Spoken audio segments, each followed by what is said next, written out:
percuma pengajian dalam majelis kalau di dalamnya itu minumnya aqua. Berarti produk-produk apa saja, Bib? Biar masyarakat nih dan Indonesia tahu produk-produk apa saja. Mungkin wakil-wakil dari Habib nih mewakili untuk semua. Teman-teman sekalian, kita untuk membunuh Macron mungkin bukan perkara yang mudah. Ya, kita terbatas oleh jarak dan keadaan. Tapi paling tidak kita membunuh lewat ekonomi. Mereka hina Nabi dengan kartun, kita serang mereka dengan ekonominya. Mereka bisa begini, berani, apalagi menabuh perang genderang di gedung pemerintahan, karikatur Nabi ditampilkan, presidennya mendukung. Kenapa? Jawabannya saya yakin, mereka kuat ekonominya. Kalau ekonomi kuat, mereka pede. Nah sekarang siapa yang ikut andil membesarkan ekonomi mereka? Jujur kita semua. Apapun yang mereka jual, contoh kasus satu saja, minuman Aqua dan Fit.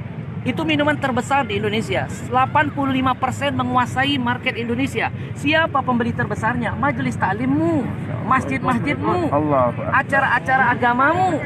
Itu yang membuat mereka jadi besar. Maka sekarang mereka menabuh perang dengan gambar Nabi yang mereka hinakan. Sekarang kita tabuh perang, kita perang ekonomi mereka. Saya mengajak mulailah dari yang kecil dulu. Nggak usah ngurusin tas Louis Vuitton yang mahal. Kita nggak bukan orang-orang yang begitu. Betul? Daripada beli tas mahal-mahal, mendingan uangnya kita sedekahkan. Betul? Kita mulai dari yang kecil, dari air minum. Air minum ini yang membuat mereka jadi besar. Haramkan Aqua, haramkan Fit, jangan lagi masuk ke majelis-majelis taklim kita. Karena pembeli terbesar produk mereka adalah majelis taklim kita. Yang ceramah ulama kita, yang hadir jamaah kita, acara di masjid kita. Kenapa minuman kafir masuk mengambil untung? Ada yang salah dengan jihad kita. Maka saya selalu menghimbau dalam setiap dakwah saya, jihad yang paling urgent saat ini adalah jihad ekonomi. Haramkan semua produk-produk kafir, apalagi Yahudi, karena keuntungan mereka tidak sedikit mereka pakai untuk menghancurkan kita. Sekarang yang mau makan, makanlah di restoran milik kaum muslimin. Yang mau belanja, belanja dulu di warung-warung milik kaum muslimin. Mau cari barang, beli barang-barang milik orang Islam. Kalau pedagang muslim kaya, zakatnya nambah, sedekahnya makin banyak, syiar agamanya ada di mana-mana. Ya, dan yang terakhir, ya, bagi yang diam ketika nabinya dihina, bagi yang bungkam ketika melihat kemaksiatan terus merajalela, maka orang-orang begini perlu kita doakan. Nah, didoakan jadi apa? Wakil presiden.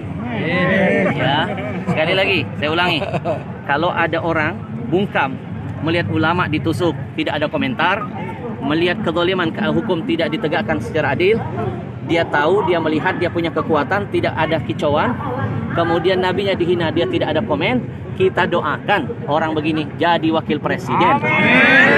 Wakil presiden. Betul? Ya, karena yang wakil-wakil presiden biasanya ngurusin K-pop. Nggak ngurusin ada ulama ketusuk. Nggak komentar ketika ada nabinya dihina.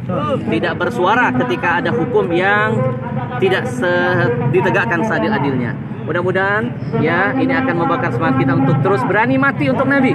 Karena Nabi sudah membuktikan cinta mati kepada kita. Cintanya dibuat sampai mati, dan sudah seharusnya kami yang hadir membuktikan di hadapan Allah kami siap mati untuk Nabi. Takbir. Allahu Akbar. Sebentar Bib. Tidak enak kayaknya kalau 3 kali. Tadi baru pertama, yang kedua, sekarang yang ketiga. Pemirsa, ini adalah wawancara eksekutif di tengah-tengah kerumunan. Saya menguber daripada Habib Al-Habsyi untuk wawancara eksekutif. Terakhir Bib, seandai kata ada seorang ustadz dalam satu pengajian itu, lalu dia masih disodori air minum Aqua, maka apa Bib tanggapannya Bib? Baik, yang pertama sebagai umat, sebagai pendengarnya kita menasihati. Ya, ustadz itu sebenarnya tergantung siapa yang ngasih. Nah, Anda yang mengundang ulamanya, Anda jangan memberikan minuman itu. Anda harus, panitianya berusaha mencari produk-produk muslim. Banyak dong produk muslim. Ada UKUC, ada Dalwa, ada Al-Bahjah, ada Al-Dzikro, ada Ajwa, dan lain sebagainya. Ya, ikhtiarkan dulu. Ya, saya alhamdulillah tidak akan mau hadir di acara tausiah kalau ada minuman kafir di dalam. Lebih baik saya nggak usah ceramah. Buat apa saya ngomongin Al-Quran, ngomongin hadis? Ya, saya cuma dapat dakwah bil lisan, tapi dakwah bil hal, tangan kita megang-megang produk Yahudi. Ya, setiap tetesnya menjadi ujian penderitaan bagi saudara kita yang ada di Palestina. Baik, Habib, terima kasih atas waktunya. Habib, Allahu Akbar. Selamat. Sebentar. Allahu Akbar. Tunggu.